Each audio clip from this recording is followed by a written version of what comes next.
म दुईटा ल्याक्चर लगाएर रविजी भाग्दैनन् भन्ने जिम्मा लिएर निकाल्दिन तयार छु। तपाईलाई कांग्रेसको नेता मान्छन्, तपाई त कांग्रेसको भविष्य बोकेको नेता हो नि।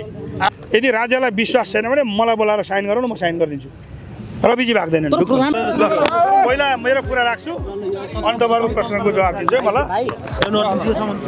साथीहरू, तपाईँहरू सबैको जिज्ञासा चाहिँ अब सुनिल शर्मा नेपाली कांग्रेसको पूर्व माननीय होइन आफ्नै प्रतिद्वन्दी पार्टीको रासपाको नेता रवि लामिछानेलाई जेलमा किन भेट्न आयो भन्ने होला। मूलभूत रूपमा तपाईँहरूको प्रश्न यही हो।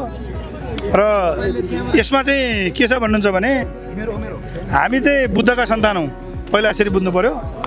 र मान्छेहरू चाहिँ बुद्धको बेसिक केही प्रिन्सिपलहरूमध्ये एउटा प्रिन्सिपल के हो भने बोधिसत्वको लाइनमा जाने हो कि।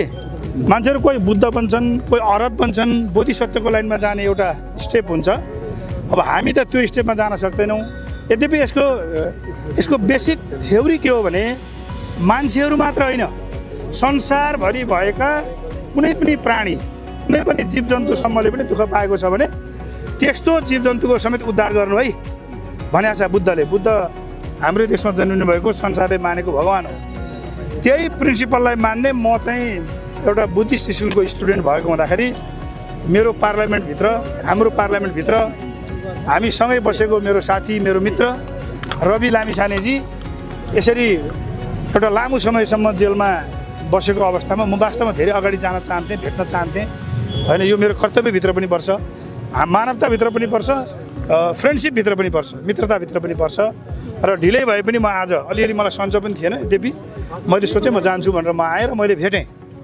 र यो भेट्ने क्रम सँगसँगै म तपाईँहरूलाई एक दुईवटा आफ्ना कुराहरू पनि राख्न चाहन्छु। तपाईँहरू सबैले, आम नागरिकले पनि एउटा बुझ्नुपर्ने कुरा के छ भने यो चाहिँ सबै पोलिटिकल फन्डा हो भन्ने कुरा पहिला क्लियर हुनु पर्यो तपाईँहरू। किन हो भनेदेखि भन्नुहुन्छ भने नेपालमा 15वटा संसदीय छानबिन समितिहरू बनेछन् अहिलेसम्म, हो कि।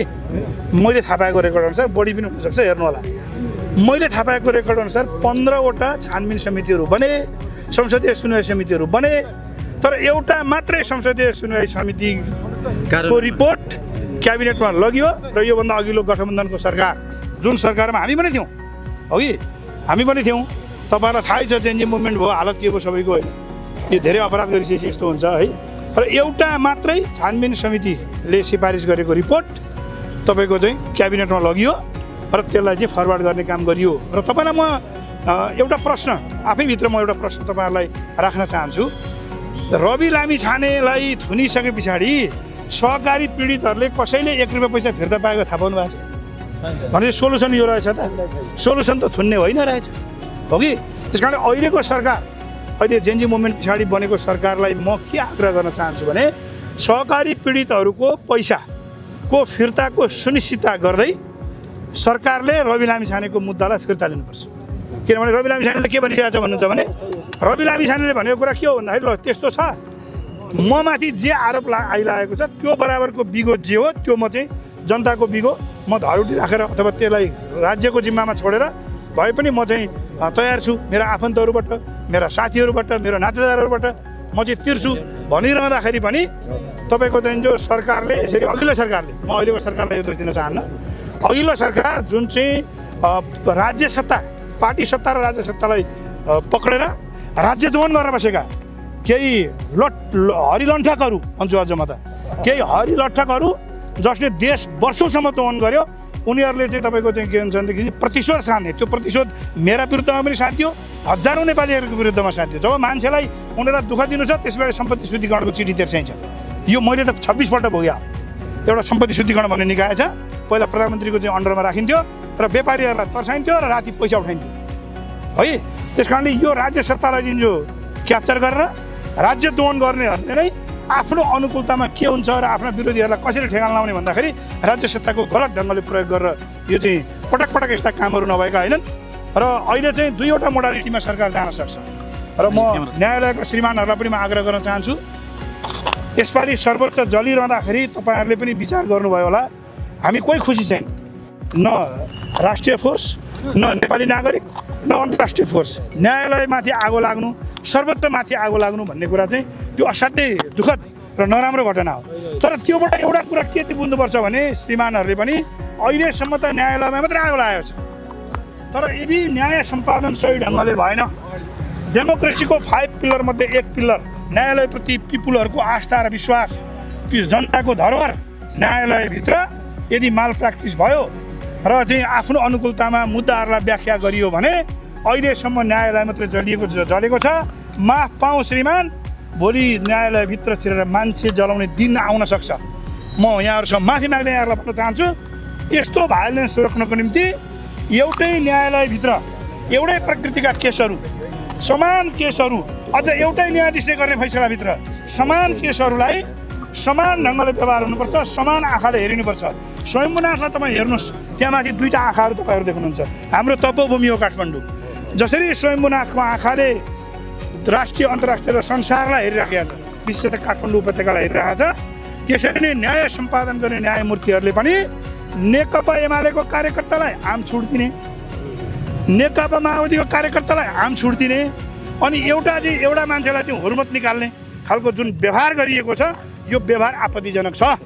र न्यायालयमा भइरहेको विषय भएको हुँदाखेरि यहाँभन्दा बढी यो विषयमा मैले बोल्न चाहिनँ। तर म एउटा कुरा भन्छु, अहिले राज्यले, फेरि म तपाईँलाई रिपिट गर्न चाहन्छु, राज्यले जो पीडितहरू हुनुहुन्छ, सहकारी पीडितहरू हुनुहुन्छ, जसको पैसा फसेको छ, जसको पैसा डुबेको छ, जोसँग रविजीको केस रिलेटेड छ भनिएको छ, त्यसलाई चाहिँ पैसा तिर्ने सुनिश्चिततासहित 30 दिनभित्रमा, अझ म त डेटै भन्छु, 30 दिनभित्रमा पैसा ती डिपोजिटरहरूलाई पैसा फिर्ता गर्ने शर्तसहित बरु चाहिँ नयाँ मोडालिटीमा निर्णय गर्न सकिन्छ।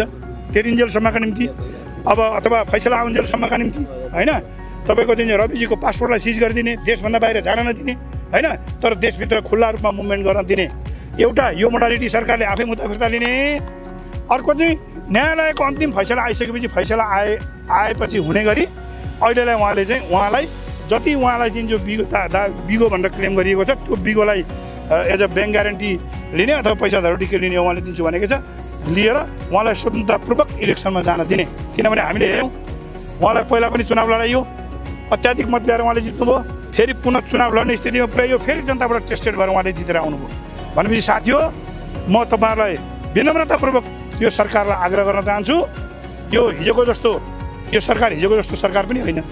पिपुल्सको म्यान्डेट लिएर आएको, पब्लिकको मतलब सडकको सेन्टिमेन्टबाट आएको सरकार हुँदाखेरि सुशीला श्रीमान तपाईँ चाहिँ सर्वोच्च अदालतको न्यायाधीश, प्रधान न्यायाधीश भइसकेको मान्छे हुँदाखेरि अझ तपाईँको परिवारको हामीले हिस्ट्री हेऱ्यौँ भने त तपाईँको श्रीमान नेपाली काङ्ग्रेसको अथवा डेमोक्रेसीको निम्ति, लोकतन्त्रको निम्ति आफ्नो जीवन नै आहुति दिनको निम्ति तयार भएको एउटा योद्धा भएको हुँदाखेरि म यहाँलाई विनम्रतापूर्वक आग्रह गर्न चाहन्छु, हिजोको गठबन्धनको सरकारले गरेको अपराधिक निर्णयहरूलाई ससम्मान तपाईँहरूले अहिले फिर्ता गर्नुहोस्।